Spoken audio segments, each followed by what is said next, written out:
حكاية عن شاعر يمني مبدع خزن القات ثم حلق به الخيال، فحكم العالم لمدة ساعتين، حرر فيها القدس واتخذ قرارات عديدة.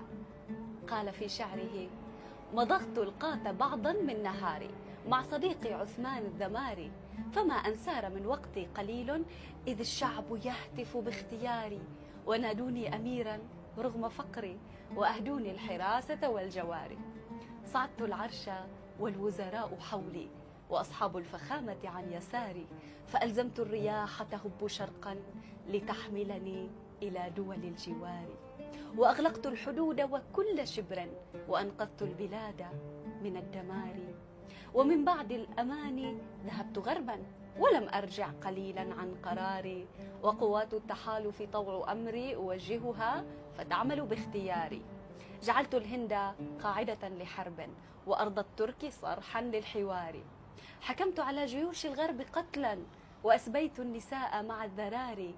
قهرت الفرس والرومان قهرا، وطوقنا عليهم بالحصار.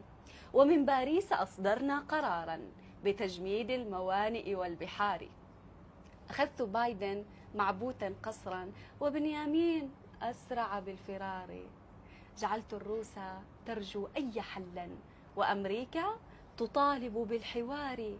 فتحنا القدس في عز وفخر، وأجلينا اليهود إلى البراري، وصلينا بها ظهرا وعصرا، وكبرنا بهذا الانتصار.